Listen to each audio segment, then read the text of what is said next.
Listen before your logical mind clears its throat and says, "Here we go again." Let me gently interrupt that voice. Because if money responded to overthinking, most people would be billionaires by now. And yet, here we are. So, take a breath with me. Yes, you, the one who's tried vision boards, affirmations, hard work, side hustles, and still wonders why abundance seems to RSVP to everyone else's party but yours. Now let me ask you something, and be honest.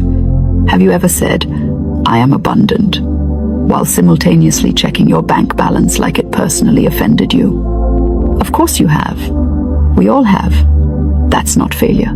That's just habit. And habits, thank heaven, are not permanent residents. They're just long-term guests who forgot to pack their bags. I want you to hear this clearly right from the beginning. You are not blocked, cursed, unlucky, late, forgotten, or broken.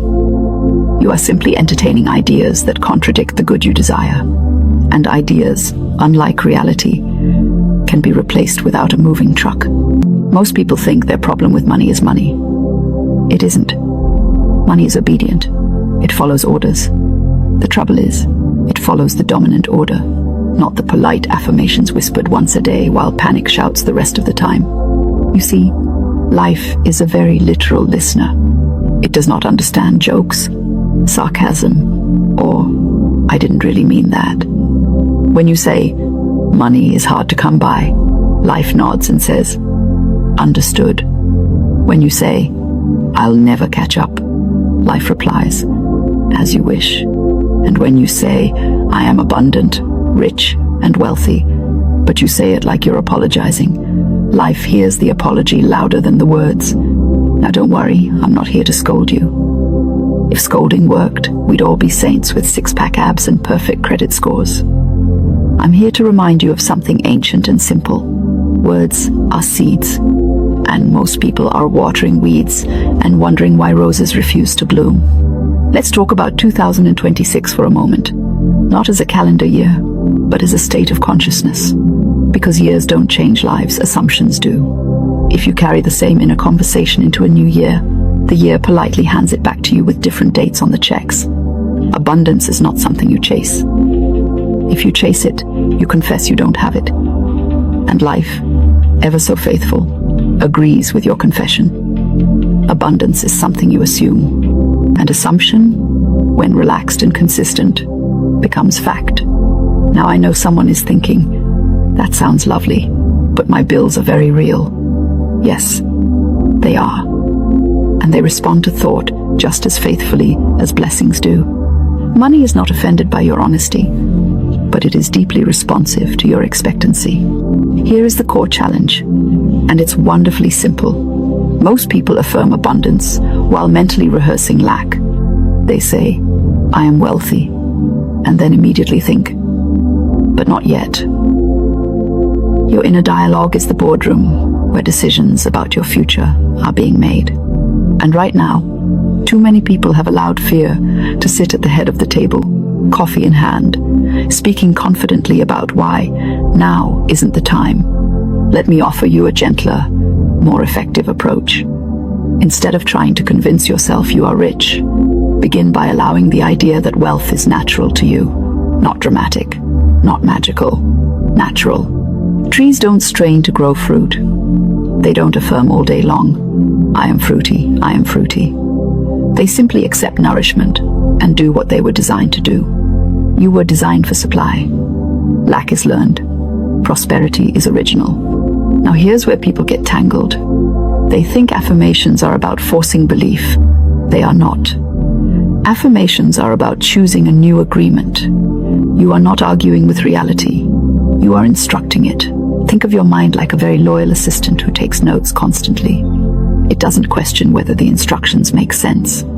It just files them under important. So when you say, "I can't afford that," it writes it down. When you say, "There's never enough," it highlights it. And when you say, "Money comes to me freely and joyfully," but then immediately say, "Everything is so expensive," it doesn't know which memo to follow. So it defaults to the one with emotional energy attached. Emotion is the ink that makes words permanent. This is why humor helps. When you can laugh at your old patterns, you loosen their grip. You stop arguing with them. You stop feeding them. You simply outgrow them. Let's try something together, not as a ritual, not as a performance, but as a gentle experiment. Say quietly, or aloud if you like, I am abundant, rich, and wealthy. And then this is important, do not check for proof. Don't scan your life like a suspicious detective. Just let the statement sit there like a well-written letter that's already been mailed. Most people ruin affirmations by hovering over them. Now, philosophically speaking, what you accept without strain becomes your experience. The subconscious mind is impressed by ease, not effort. If you affirm abundance with tension, you impress tension. If you affirm abundance with calm expectancy, you impress abundance. This is not about pretending everything is perfect. It's about choosing which idea gets the microphone. Here's a little framework you can use, simple enough to remember, even on a bad day. Thought becomes word. Word becomes feeling. Feeling becomes behavior. Behavior becomes circumstance. Change the thought, and the rest rearranges itself like furniture responding to a new floor plan. Now let me tell you something practical, because spirituality without application is just poetry with good intentions. For the next few days, I want you to catch yourself before you complain about money. Not judge yourself, just notice. And then gently replace the complaint with an assumption. Instead of money disappears so fast, try, money circulates beautifully in my life. Instead of I'm always behind, try, I am always provided for, ahead of my needs. Say it lightly, say it playfully. Say it like you're reminding life of an agreement it already signed. You see, wealth does not respond to desperation. It responds to familiarity. When you act as though abundance belongs to you, it stops being shy. And let's address the elephant in the room, the fear that affirmations will make you delusional or irresponsible. They won't. In fact, they do the opposite. When you assume supply, you make clearer decisions. Panic makes people reckless. Peace makes people wise. You are not asking money to appear out of nowhere. You are aligning with the channels through which it already flows.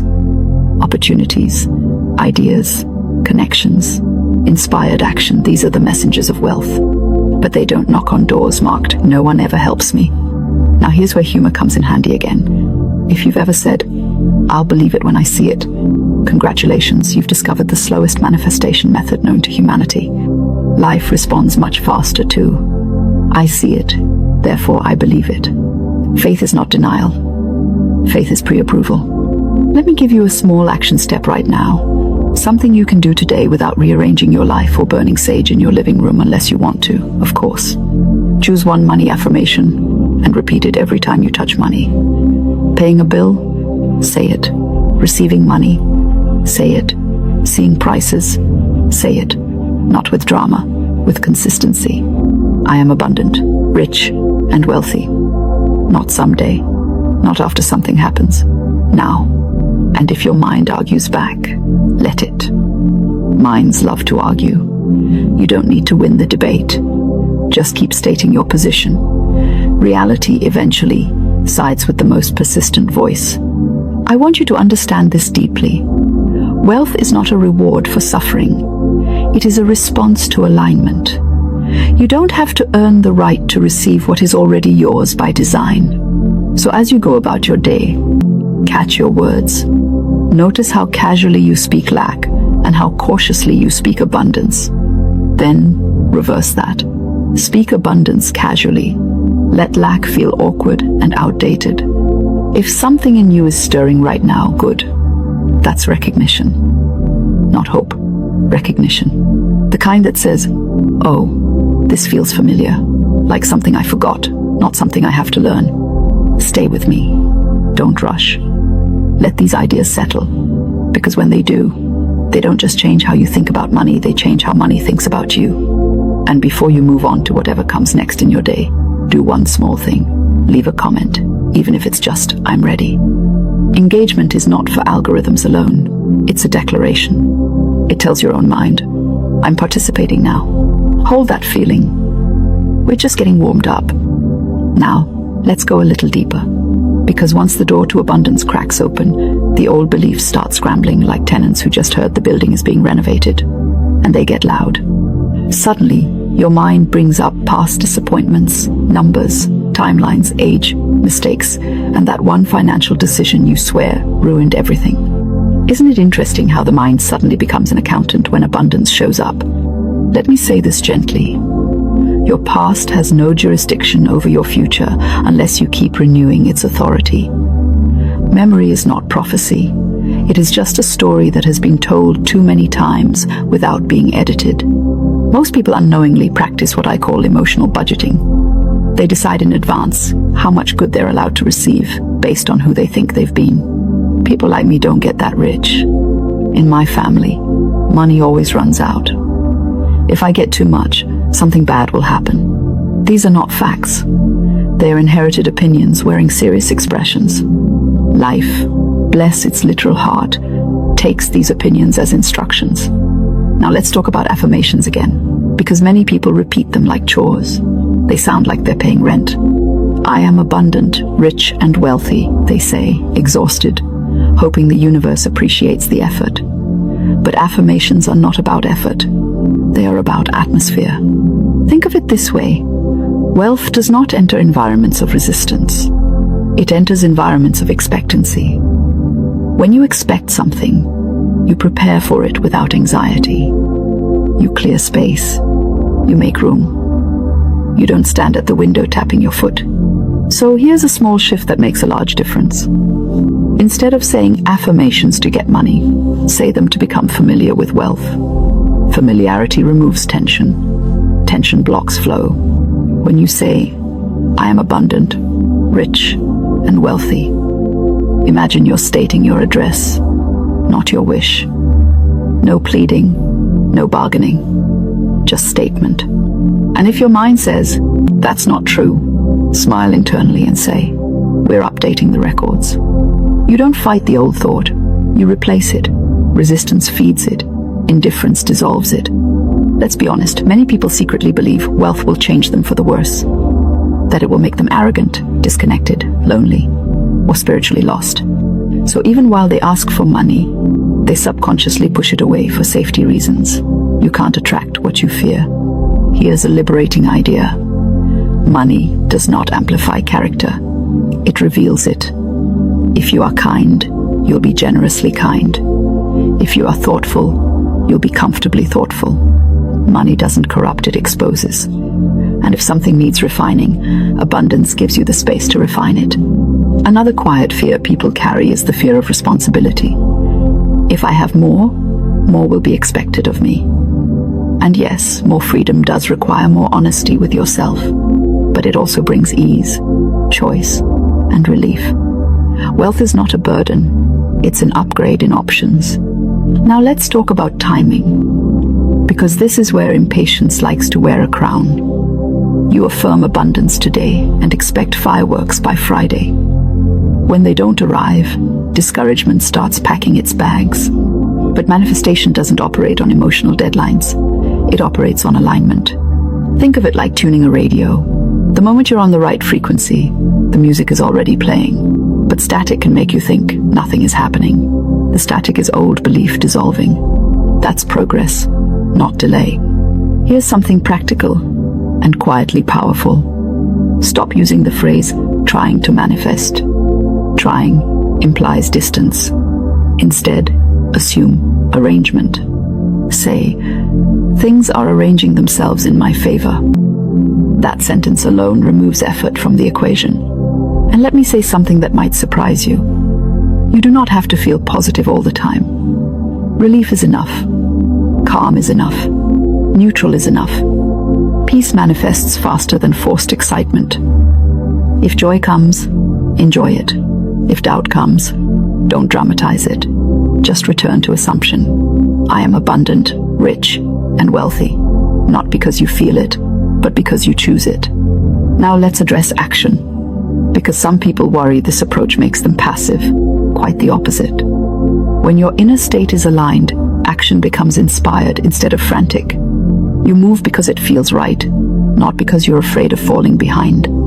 Notice the difference between action born of panic and action born of expectancy. One exhausts you, the other energizes you. So here's another small step you can take immediately. Do one thing today as a person who expects wealth would do. Not extravagantly, intelligently. Maybe you organize your finances calmly instead of avoiding them. Maybe you invest in learning without guilt. Maybe you rest without feeling undeserving. Wealth consciousness shows up in subtle ways first. And let's talk about receiving, because many people are excellent at giving but awkward at receiving. Compliments deflected, help refused, opportunities questioned.